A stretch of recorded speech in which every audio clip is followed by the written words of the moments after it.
Welcome back. It's the weekend. It's a long weekend. I know that you're ready for a full slate of baseball. Trust me, we're going to hit you with some locks. Every now and again, if we don't have lines up, don't have numbers up, we hit you with the lean. But for the most part, if there's a play on there and you see a play on there, we're going to hit you with the lock. I'm going to ask you for a couple of things briefly, that you hit the thumbs up button. Easy stuff, right? That you subscribe. Come on. Super easy stuff. This is an opportunity here for you on Caesars. Like, this is it. 21 or older, gambling problem, call 1-800-GAMBLER. Put 10 or more in there. Your first bet up to $12.50 is basically going to be returned if you miss it. All right? Simple stuff. I don't need to sell you on that. You know what's going on. You know that you're missing. So let's start. In the Bronx, Padres in the house. Okay. How about the pitching matchup specifically? Michael Wacha. Look, Luis Severino's got something here. We just know that it's getting back into this season as far as not having the full stretch yet. But Wacha is just, he's prime. He's prime. He doesn't K many guys. Walk rate's fine, but he's not really pitching to contact either. So there's a good recipe here where even if he makes a mistake, like if he walks a guy, that's it. Because usually that's his strength right there to avoid that. So if he's walking a guy, you're cooked. And I think the slugging, the K rate, all that's just, it's going to hurt him in this inning on the road, mind you, against that Yankees lineup, which is pretty prolific. This has first inning home run written all over it. And even Severino, like, we know he's not stretched out quite yet, getting to that point. But this is not an easy lineup that you face San Diego. So we don't need to push this thing too far. This is simply a YRFI. We're getting a run in the first inning. We're going to take advantage of some pretty cool stuff, which is base runners. That's pretty cool. We love base runners in the first. We do. Nothing yet. We're still waiting on that second end pitcher. But here's what I do like.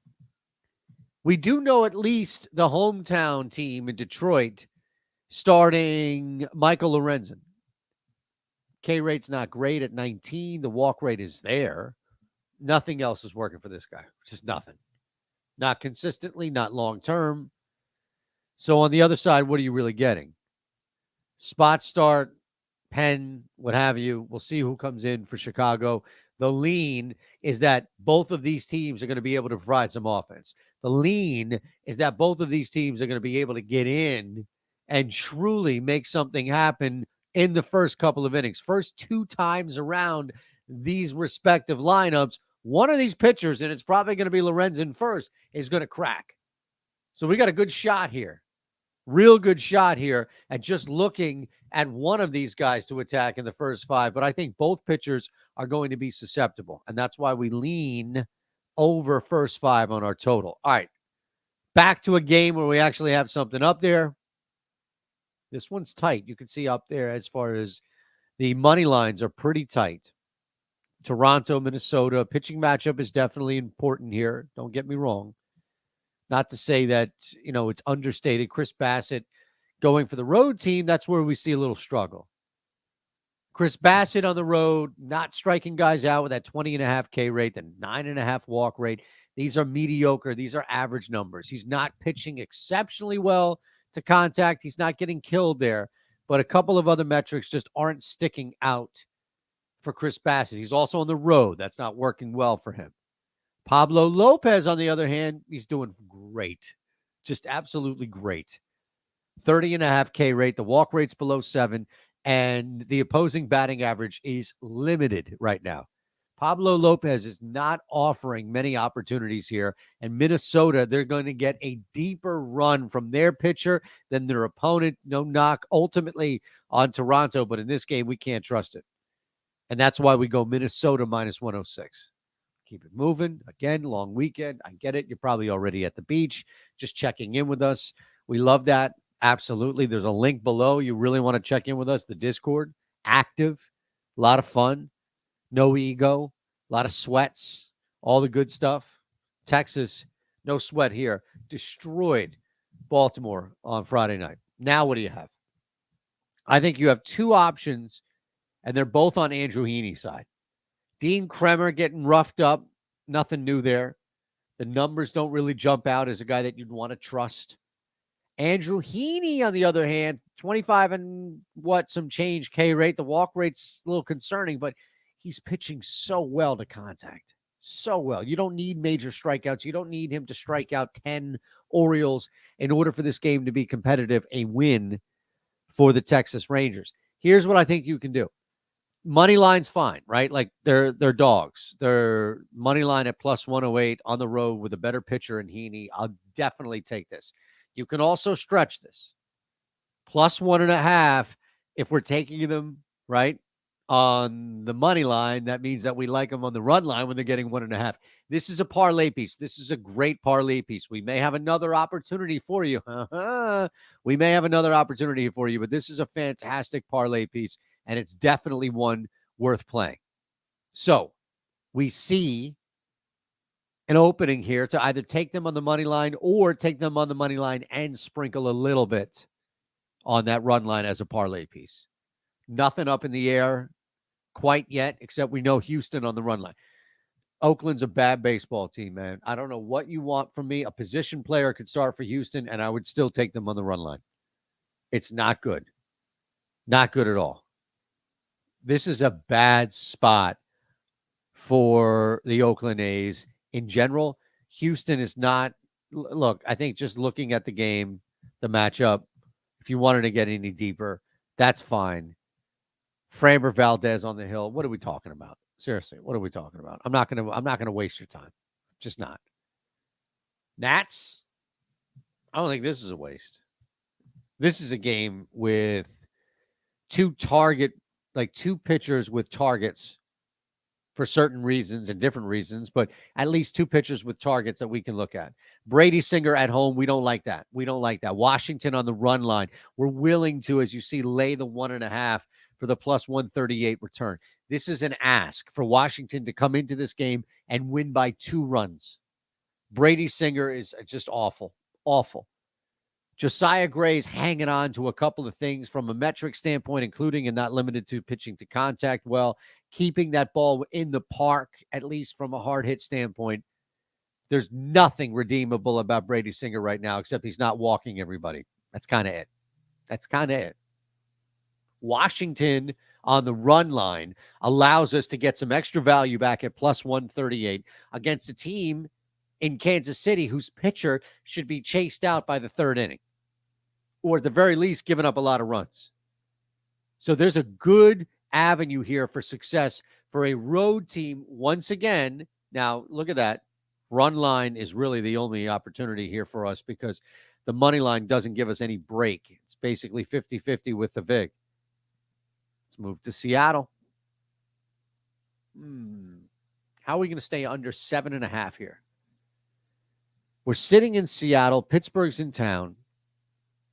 You've got Contreras for Pittsburgh, Castillo for Seattle. I don't hate playing Seattle here. I do not play by any means. I don't think, and this is what I'm betting, you go under 7.5 in this game, Contreras doesn't get lit up.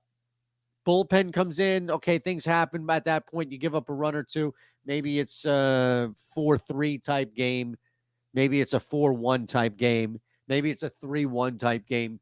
But even scenarios as they work out under 7.5 aside, Castillo expected to do the majority of the heavy lifting. You're essentially betting that Contreras is not going to implode against this team on the road in Seattle. Look, I get it. Seattle is not the easiest lineup from contact, but they do open up a lot from a strikeout standpoint. Rodriguez, Kalenic, Hernandez, Suarez, Raleigh.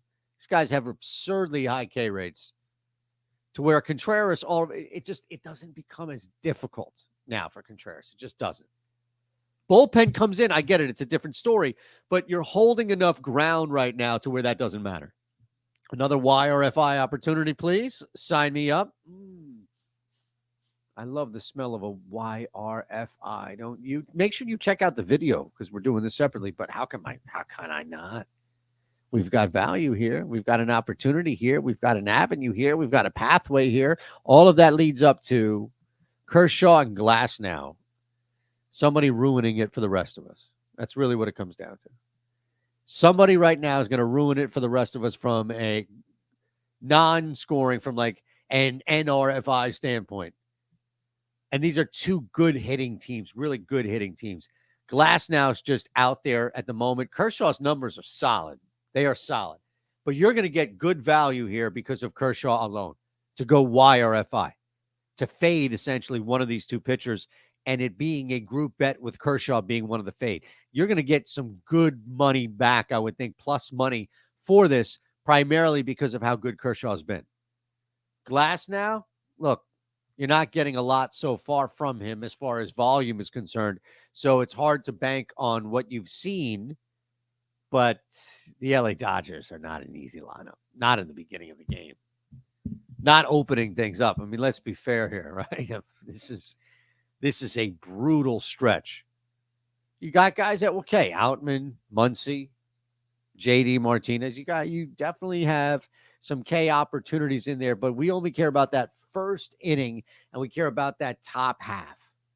And that's a tough lineup to pitch to, especially if you're a guy like Tyler Glasnow who has not fully been stretched out yet. Let's go to another one. It's like a scratch and sniff, you know? YRFI. What a beautiful smell. Just load me up with that. Sometimes you emit a ridiculously heinous, offensive odor, and you just sit there and smell it because you're crazy. You're a freaking whack job. Like, nobody understands you. But you're just compelled by that smell. That's how I feel about the YRFI. It's a terrible bet from like a long-term profit, all that other stuff. But we can't help ourselves. And we find value on the Odd Shopper Premium tool. I actually found a couple of these on the Odd Shopper Premium tool. YRFI again, loaded up. Milwaukee, San Fran, right? What do we have to lose? Well, a bet. So we better make sure that we're on to this thing. How about Logan Webb on one side? Okay. Corbin Burns on the other side. Corbin Burns is who we're targeting, a guy that does not have the K rate that's worth right now much at 21.5.